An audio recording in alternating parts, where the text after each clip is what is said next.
Circle हम revise करेंगे, then हम क्वेश्चन स्टार्ट करेंगे, ठीक है। तो हम सर्कल से स्टार्ट करते हैं। मैं एक सर्कल प्लॉट कर देती हूँ।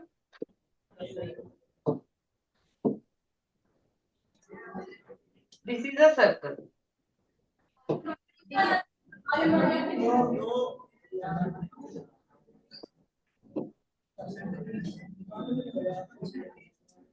ठीक है, ए बी हमारे पास क्या है, एक कोड है। कोड क्या होती है, जो हमारे पास जिसके end point on the circle, a line whose end point on the circle is called कोड। अब मेरे पास दो कोड है, सपोज एक ए बी और एक सी डी। ठीक, टू कोड्स हैं हमारे पास। और यहाँ पे क्या है, सेंटर ओ। सेंटर ओ, तो हम मुझे कौन बताएगा, अनामिका। नाइन्थ जी, अनामिका।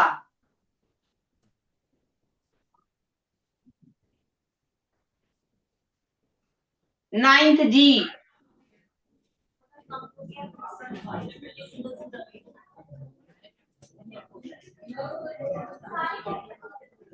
यस नाइन्थ जी।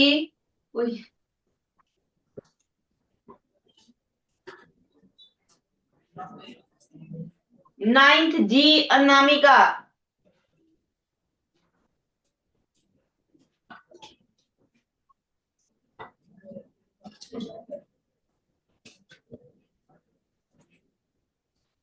अनम्यूट करो बेटे।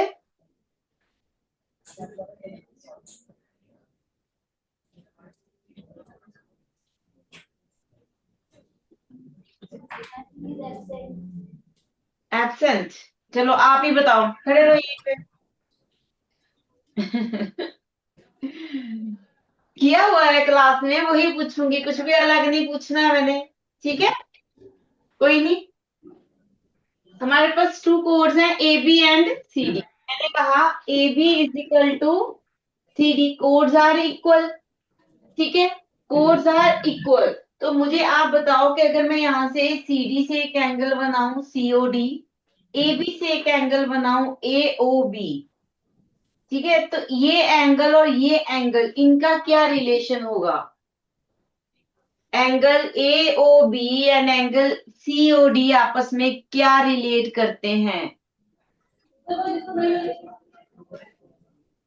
चलो आगे हेल्प करती हूँ। हाँ जी, बोलो बोलो। These are equal, angles are equal. अगर हमारे पास कोड्स इक्वल हों तो angles A O B is equal to angle C O D. ठीक है, तो वो कोड सेंटर पे इक्वल एंगल सबटेंड करती हैं। हम इसको इन वर्ड्स कैसे लिखते हैं, equal codes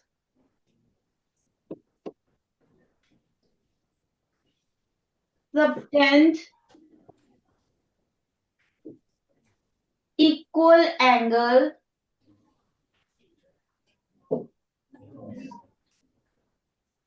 of centre of the circle.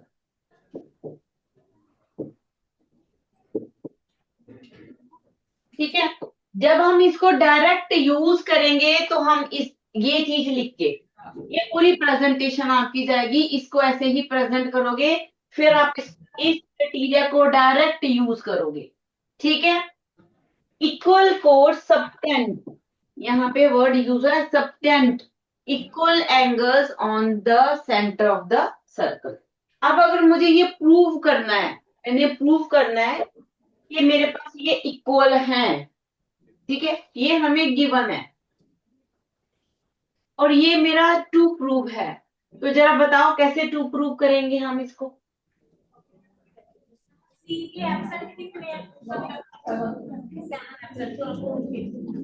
हाँ जी बेटे, जरा बताना कैसे प्रूव करेंगे हम इसको। मुझे ये टू प्रूव करना है कि एंगल्स आर इक्वल, ये मेरा टू प्रूव है, एंगल्स आर इक्वल, और मुझे ये गिवन है A B chords are equal, A B equal to C D. हाँ जी, जरा बताओ। कॉन्ग्रुएंट कर देंगे, तो हम प्रूफ कैसे करते हैं, यहाँ से करते हैं proof. In triangle A O B and triangle C O D, करो जरा प्रूफ। कॉन्ग्रुएंट करो बेटे।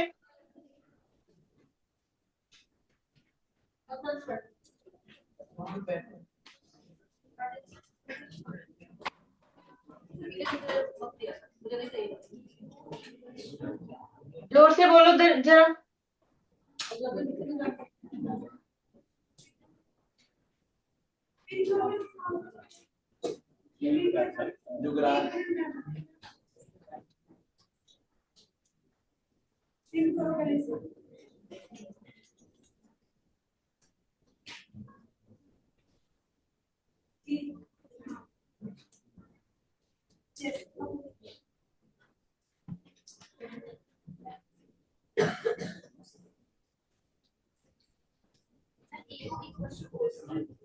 ए A O is equal to O C,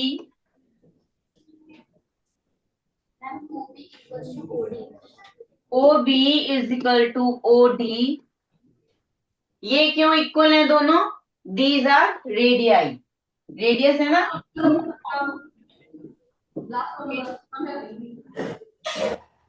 next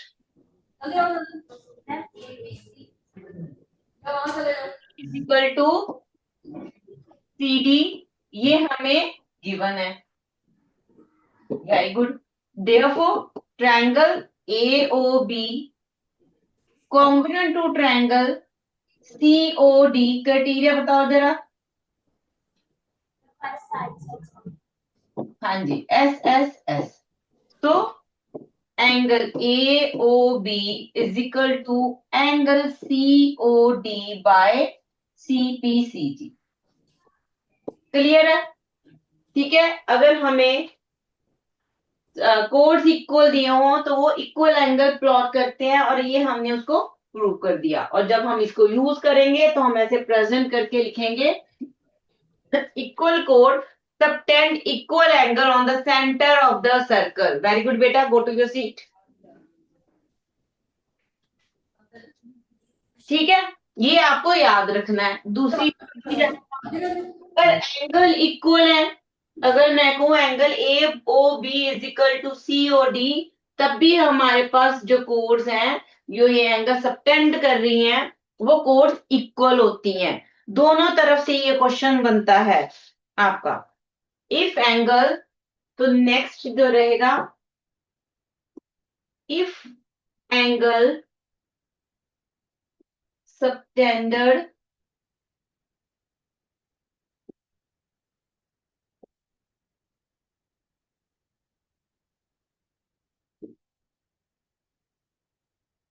by chord on the center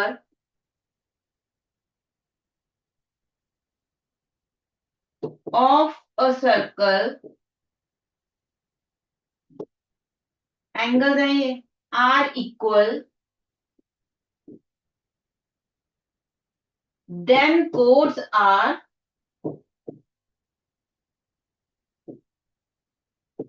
are equal in length।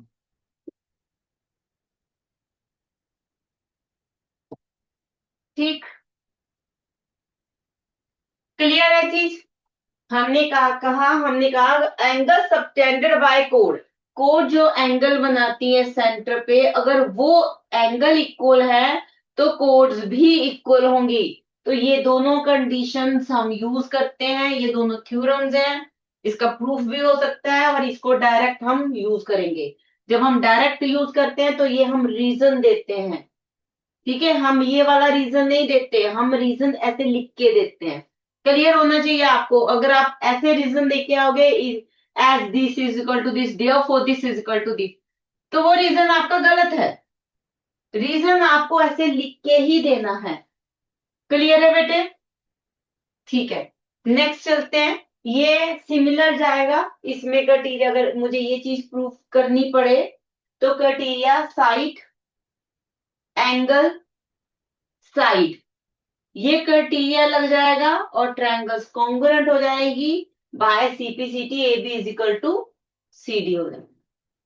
ठीक है, ये वैसे आपको किया हुआ है आप सबने, तो ये मेरे ख्याल से आपको आता ही होगा। इतना डन है, नेक्स्ट टॉपिक पे चलते हैं। ये मैं नेक्स्ट इरेज कर दूं, नेक्स्ट पेज पे कर दूं बेटे। ठीक,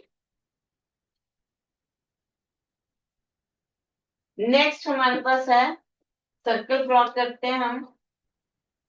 ये सर्कल है, कोड ये रही हमारे पास कोड, और यहाँ से सेंटर से हमने यस मैम आपकी स्क्रीन बहुत ज्यादा डार्क है, प्लीज इंक्रीज द ब्राइटनेस। दोबारा बताओ बेटे, क्या पूछा आपने? लाभ पीछे रख दो। मैम आपकी स्क्रीन बहुत डार्क है, प्लीज इंक्रीज द ब्राइटनेस। नहीं, मुझे समझ नहीं आया मैम, क्या पूछ रहा है वो? मैम स्क्रीन आपकी ब्लैक सी नजर आ रही है, थोड़ी सी लाइट बढ़ाओ। अच्छा ठीक है, जस्ट अ मिनट मैम करती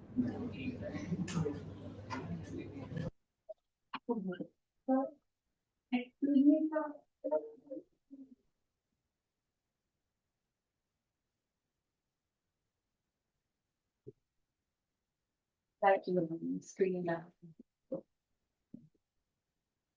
डाल देगा।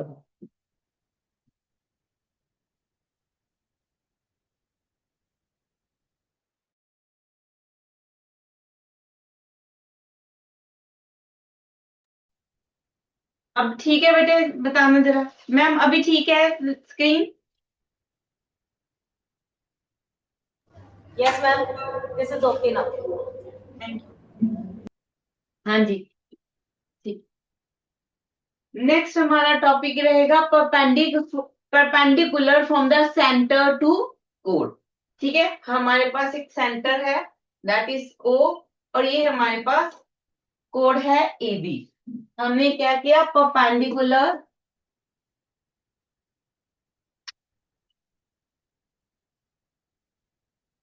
फ्रॉम सेंटर टू कोड। क्लियर? परपेंडिकुलर प्लॉट किया हमने सेंटर से कोड पर। तो अगर हम परपेंडिकुलर प्लॉट करते हैं, क्या है ये? परपेंडिकुलर है, यहाँ पे नाम लिखते हैं डी। हाँ जी, 9th सी अंशिका, 9th सी अंशिका।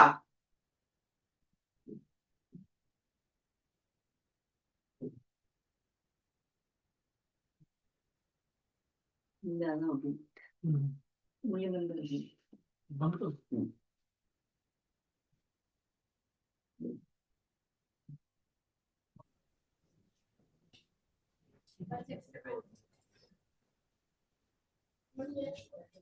हाँ जी बेटे, अब हमने परपेंडिकुलर प्लॉट किया फ्रॉम सेंटर टू अ कोड, तो हम मुझे अब ये बताओ एडी एंड डीबी में क्या रिलेशन है? एडी एंड डीबी,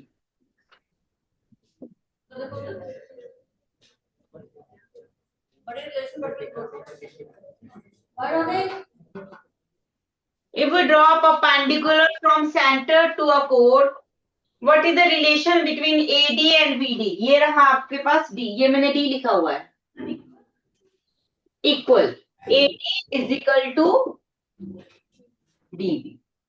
अगर हम सेंटर से कोई परपेंडिकुलर कोड पे प्लॉट करेंगे तो वो हमेशा टू इक्वल पार्ट्स में डिवाइड करेगा। कहने का मतलब हमारे पास रहता क्या है, परपेंडिकुलर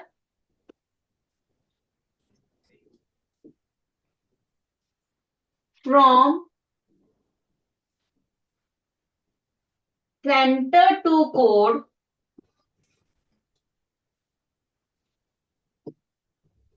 बाइसेक्ट द, ठीक है, अगर आप परपेंडिकुलर प्लॉट करते हो तो वो कोड को बाइसेक्ट करता है, मींस टू इक्वल पार्ट्स में डिवाइड करता है कोड को। अब इसको मुझे प्रूव कर दो कि मुझे गिवन क्या है, मैं लिख देती हूँ। ये मेरे पास गिवन है ओ डी परपेंडिकुलर टू ये भी, और मुझे ये टू प्रूव करना है। ये मेरे पास टू प्रूफ है, करना जरा।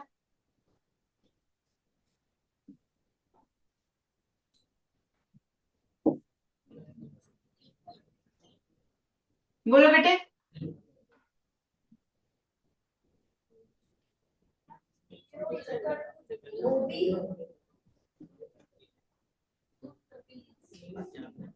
थोड़ा माइक दूर करके बोलो, माइक फेस मुंह के पास करते हो ना, फिर आवाज नहीं आती।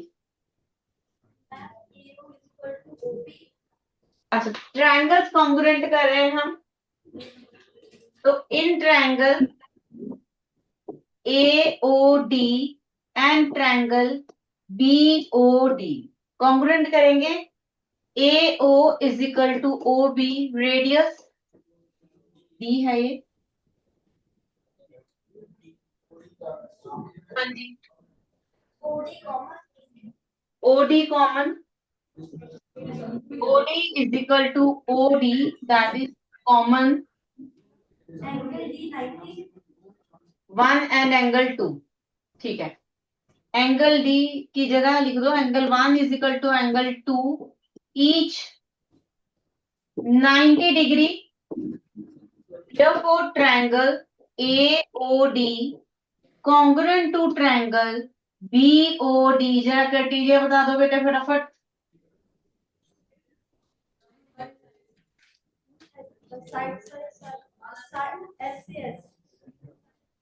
दोबारा बताओ।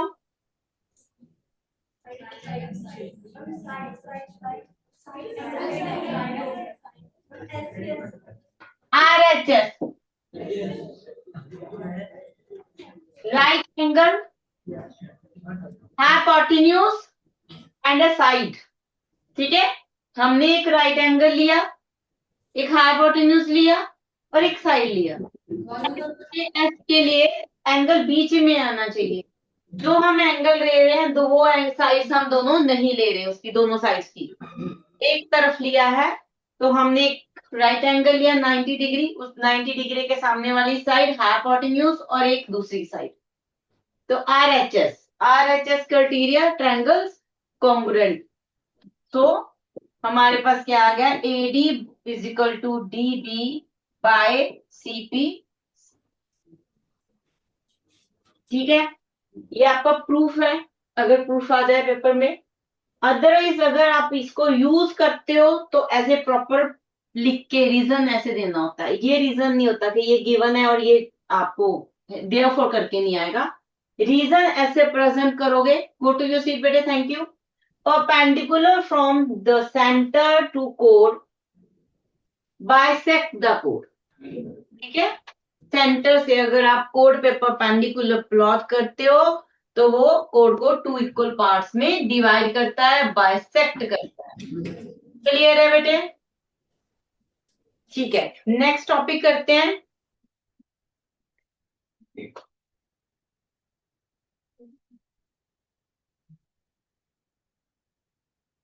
ये हमारे पास एक सर्कल है,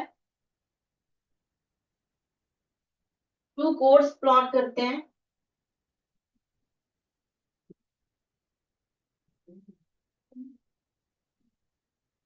code A B and C D, ये मेरे पास सेंटर है ओ।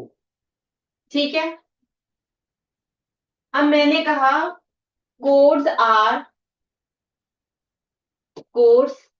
ए B and C D are equal distance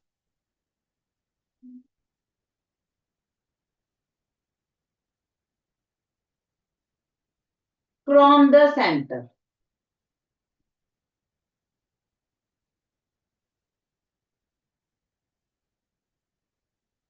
of the circle. ठीक है, ये मैंने बोल दिया कि जो कोड्स हैं वो सेंटर से इक्वल डिस्टेंस पे हैं।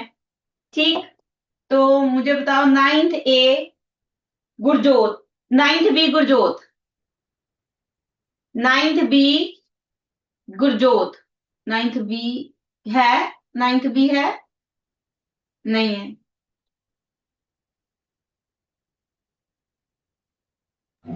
Ma'am today 9th B is merged. इस क्लास में है That child has left the school, ma'am. Okay. 9th D Jasreet, 9th D Jasreet, She is absent, ma'am, today. मन्नत, Mannat, come forward.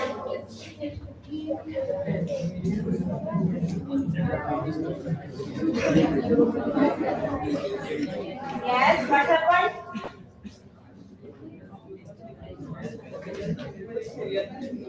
Yes, ma'am. Both AD and CD are equal distance from a center of the chord circle. तो relation बताओ AB and CD, AB and CD आपस में क्या relate करते हैं, relation क्या है? अगर कोर्स इक्वल डिस्टेंस से है सेंटर से, हाँ जी बिल्कुल, chords are equal, AB is equal to CD. If chords are equal distance from the center of a circle, then chords are equal in length. अब ये जो डिस्टेंस की बात करते हैं ना, इक्वल डिस्टेंस की जो बात करते हैं ना, तो याद रखो ये हमेशा एक परपेंडिकुलर डिस्टेंस, तो कोई भी डिस्टेंस आप रैंडमली नहीं उठा सकते, यहाँ पे ये परपेंडिकुलर डिस्टेंस होता है। मींस हम O से एक परपेंडिकुलर डिस्टेंस परपेंडिकुलर लाइन, जो ये डिस्टेंस होता है इसको शॉर्टेस्ट डिस्टेंस भी बोल देते हैं। पॉइंट से लाइन तक का shortest distance, that is always perpendicular distance. ठीक है, जब भी कभी शॉर्टेस्ट डिस्टेंस की बात सुनोगे, चाहे वो दो लाइंस के बीच में हो, चाहे एक पॉइंट से लाइन का डिस्टेंस हो, वो हमेशा परपेंडिकुलर डिस्टेंस। ये नहीं है कि मैंने यहाँ O से यहाँ पे ऐसे लाइन प्लॉट कर दी तो ये डिस्टेंस की बात होगी, ये डिस्टेंस नहीं है इसकी। ठीक है, तो ये याद रखना है कि जब भी कोई डिस्टेंस की यहाँ बात की जा रही है तो वो परपेंडिकुलर डिस्टेंस की बात है। ध्यान है हमारी तरफ से।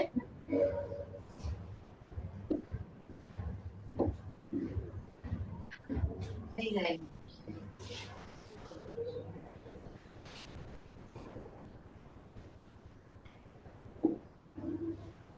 तो हमने परपेंडिकुलर डिस्टेंस प्लॉट कर लिया बेटे, यहाँ पे L और ठीक है, हमें प्रूव करना है AB इज इक्वल टू, ये आपका टू प्रूव है, AB is equal to CD। ठीक है, हमें गिवन क्या है, फ्रॉम द सेंटर, तो गिवन है हमें is equal to OL is equal to OM, ये आपको गिवन है, तो ये प्रूव करना है। बताओ जरा कैसे करेंगे।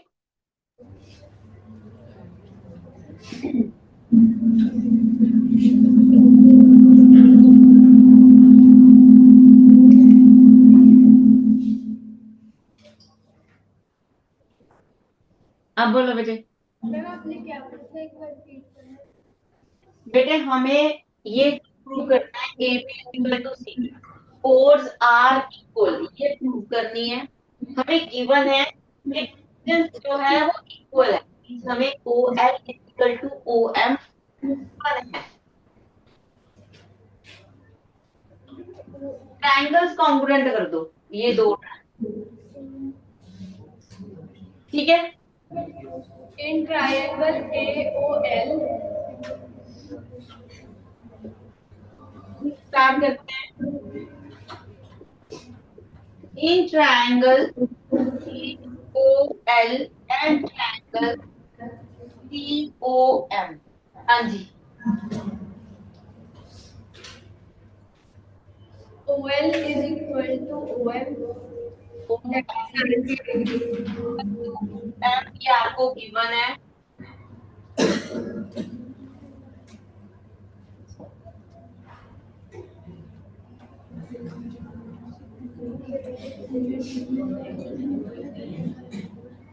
Angle L and M is equal to 90 degree.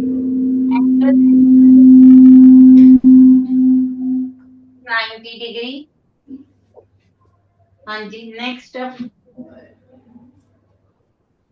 AO is equal to CO. Radii. Radius. हाँ जी, हाँ जी, ठीक है। AO is equal to OC radius. ठीक है। ट्रायंगल्स कॉन्ग्रुएंट क्राइटेरिया बताओ जरा। RHS. Congruent to triangle COM by RHS।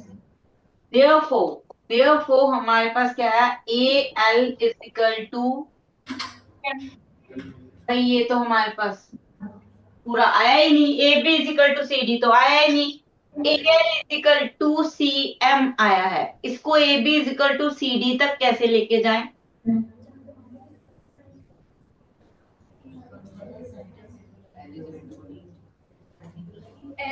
L and M is the perpendicular from the center.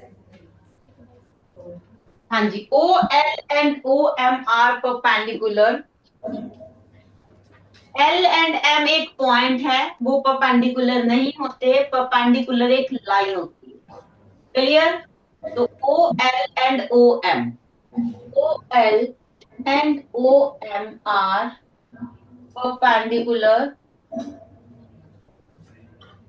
from the center of a circle to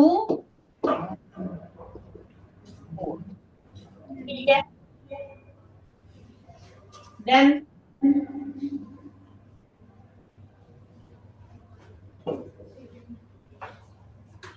आगे बोलो बेटे। OL bisect at 90 degree. CD. ठीक है। therefore OL and OM bisect AB and CD।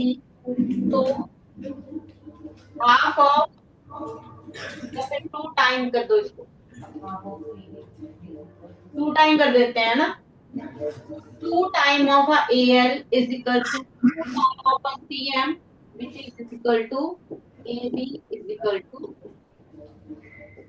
ठीक है, यहाँ मैंने इसको 2 टाइम हाफ कर दिया ना हमने, कि वो हाफ बाइसेक्ट करता है, हाफ करता है, तो 2 टाइम कर दिया। यहाँ से लिखो, ये ऐसे लिख सकते हो। ठीक है, क्लियर है? पूछना है कुछ तो पूछ सकते हो बेटे यहाँ पे।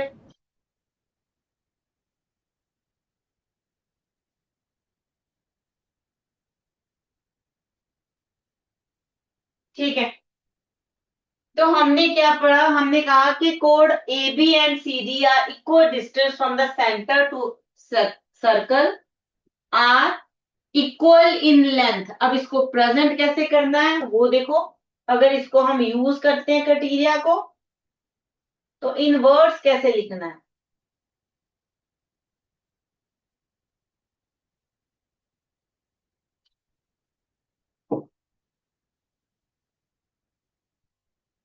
If codes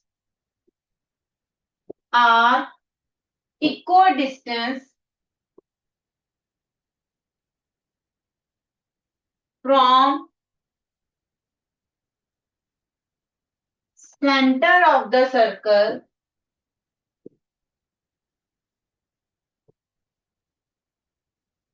are equal in length, in LNG। equal in length. So if chords are equal distance from center of a circle are equal in length. ठीक है, अगर कोर्स सेंटर से इक्वल डिस्टेंस पे हैं तो उनकी लेंथ इक्वल होती है। अगर इसको यूज कर रहे हो, जैसे यहाँ पे यूज किया, तो बेटे ये लिखा जाता है, ऐसे आप रीजन दोगे। ठीक है, तो ये आपका रीजन रहेगा। ऐसे प्रेजेंट होते हैं रीजन। ये हमने यूज कर लिया, बट प्रेजेंटेशन आपकी ऐसी ही रहती है जब भी रीजन हम यूज करते हैं। दूसरा रीजन भी रहेगा, इसमें एक और रीजन रहेगा। एक तो आप ये रहोगे, दूसरा if chords are equal in length, they if length of chords are equal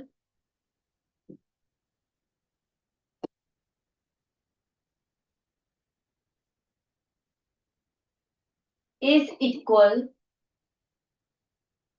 then these chords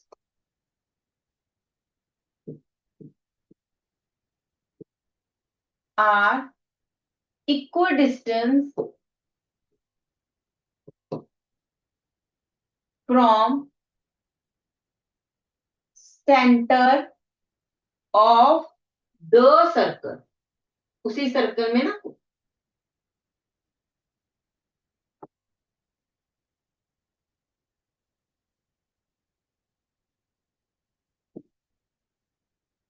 ठीक।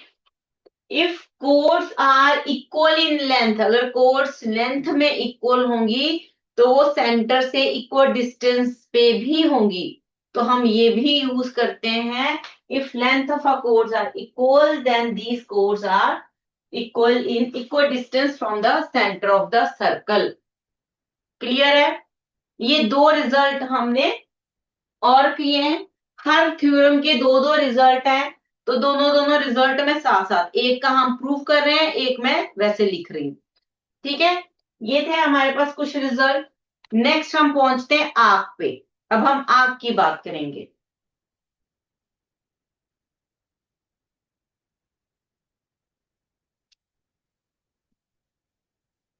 तो नेक्स्ट हमारा टॉपिक रहा सर्कल में आंख। ठीक है, ये मेरे पास क्या है, एक सेंटर है। इसमें मैं दो पॉइंट ले रही हूं, एक पॉइंट ए, एक पॉइंट बी। ठीक है, हमारे पास जो ए एंड बी पॉइंट है वो सर्कल को दो पार्ट्स में डिवाइड कर रहे हैं। मींस सर्कल में दो आंख बन रही है। एक आंख नीचे को जा रही है, ये वाली, एक आंख ऊपर जा रही है, ऐसे करके। मैं नाम लिख देती हूँ। मान लो यहाँ पे कोई पॉइंट नंबर पॉइंट है सी, और यहाँ पे इसको नाम देते हैं सी। ठीक है, दो आंख हमारे पास बन गई है। एक आंख है ए सी बी, एक आंख हमारे पास है ए डी बी। जब हम ऐसे लिखते हैं, ऊपर कर्व लगाते हैं, दैट रिप्रेजेंट अ आर्क। ठीक, ये जो मैंने ऊपर लाइन लगाई ना, curve, that represent a arc. ठीक, ए सी बी हमारे पास माइनर आर्क है, छोटी है ना वो, तो माइनर आर्क। और ए डी बी हमारे पास मेजर आर्क। इतना सबको पता है, इसमें कुछ भी मैंने नया नहीं बताया, ये आपका किया हुआ काम है। ठीक है, A C B is a minor arc and A D B is a major arc. A B ने सर्कल को दो पार्ट्स में डिवाइड किया, हमें टू आर्क मिली। ठीक है, अगर मैं बात करूं ए सी बी की, ठीक है, मैंने आर्क ली ए सी बी, तो ए सी बी के बिना रिमेनिंग पार्ट कौन सा है हमारे पास सर्कल का? हाँ जी, कौन बताएगा? डी तो पता नहीं कहाँ है, सी डी ई, ई, 9th ई, नव्या। आवाज तो एम ऑडिबल ना? 9th E, am I audible? 9th E,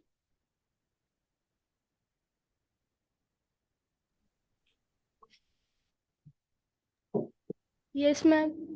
yes Navya, आप नव्या ही हो ना? Yes ma'am. हाँ जी बेटे, मैंने कहा, मैंने इसमें दो पार्ट्स की बात की, एक एसी बी, एक एडीबी। अब मुझे जो भी वर्क करना है वो एसीबी पे करना है। तो एसीबी का रिमेनिंग पार्ट अब सर्कल का कौन सा है? अगर मैं एसीबी को मैं ले लूं तो आपके लिए कौन सा पार्ट बचा? सर्कल के दो पार्ट्स हुए ना, एडीबी। एडीबी। तो दैट इज, अगर मैं कहूं एसीबी एक पार्ट है तो उसका रिमेनिंग पार्ट, यहाँ पे मैं फोकस किस पे कर रही हूँ? मैं रिमेनिंग वर्ड पे फोकस कर रही हूँ। क्योंकि अगर आपको ये क्लियर होगा तो जो क्वेश्चन की हम आगे रीजंस लिखेंगे ना, उसकी स्टेटमेंट में रिमेनिंग वर्ड आएगा तो वो क्लियर होगा। मैंने कहा एक आर्क है एसीबी, ये मेरे पास आर्क है, तो इसका रिमेनिंग पार्ट एडीबी होगा। ठीक है, ए बी का remaining part A D B होगा। क्लियर है? इतना क्लियर है? ठीक है, अब हम इससे रिलेटेड एक क्वेश्चन करते हैं। क्वेश्चन ही करते हैं, थोड़ा आगे बढ़ते हैं। मैंने आंख ली ए सी बी, ठीक है, आंख लेके मैंने एक एंगल बनाया। चलो डी पे बनाते हैं, ए डी बी मैंने एक एंगल बनाया। ठीक है, एक और एंगल बना लिया ए ई बी।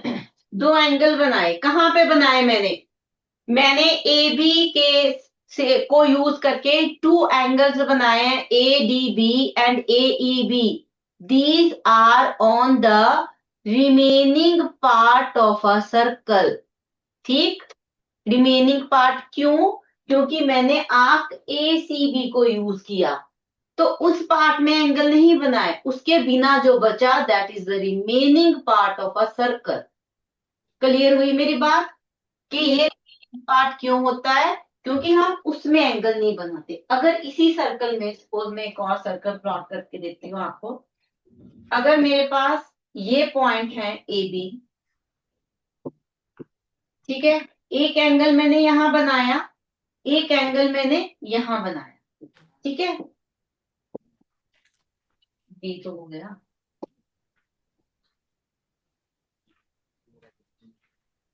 एक एंगल मैंने यहां बनाया, तो जो ए सी बी और ए ई बी है वो सेम आर्क पे नहीं है, उनकी आर्क चेंज हो गई है। एक की आर्क माइनर है, दूसरे की आर्क मेजर है। ठीक है, तो जब हम कंसेप्ट करते हैं ना कि angles in a same arc are equal, तो वो यही कहता है कि जो एंगल्स बने हैं या तो वो दोनों मेजर आर्क में होंगे या फिर वो दोनों माइनर आर्क में होंगे। ठीक है, जो आर्क आप ऑलरेडी यूज कर चुके हो उसी में दोनों एंगल्स नहीं हो सकते, फिर वो इक्वल नहीं होते। इस चीज को बस फोकस रखना है कि जो आगे कंसेप्ट रहेगा आपका, angles in a same arc, वो यही चीज है। क्लियर मेरी बात? मैंने क्या बताया, यहाँ पे सी और ई इक्वल नहीं है, ये इक्वल नहीं है, लेकिन यहाँ पे ये दोनों एंगल्स इक्वल हैं। ठीक है, ये बस मुझे ये बताना था इस केस में। हम आगे बढ़ते हैं। ठीक है, तो यहाँ पे हमने कंसेप्ट क्या किया, अभी मैंने दोबारा रिपीट कर रही हूँ, मैंने बता भी दिया थोड़ा सा। Angles in a same arc. ठीक, तो यहाँ पे कंसेप्ट हुआ angles in same arc. is over. Okay, are same arc are equals. ठीक है, जितने मर्जी एंगल बना लो लेकिन आर्क सेम रहनी चाहिए। ये कंसेप्ट बहुत अच्छे से, क्योंकि सारा आपका सर्कल इसी पे खड़ा है। ठीक है, तो ये बहुत अच्छे से, यहाँ पे मैं जितने भी एंगल बना लूं बट मेरी आर्क सेम होनी चाहिए। अगर मैं सेम आर्क में एंगल बना रही हूँ वो सारे इक्वल होंगे, ये भी इक्वल होंगे। क्लियर? लेकिन अगर मैंने आर्क चेंज कर दी, ये एंगल उनके इक्वल नहीं होगा, क्योंकि यहाँ पे आर्क चेंज हुई है। क्लियर है मेरी बात? ठीक है, तो यहाँ पे ये कंसेप्ट लिख लो, हम नेक्स्ट क्लास में आगे डिस्कस करेंगे। angles in a same arc are equal. Clear? ठीक है बेटे, यहां तक डन है ये कंसेप्ट। नेक्स्ट क्लास में हम angles in a circle and the remaining part of a circle बात करेंगे। ठीक है, ओके देन, बाय बेटा।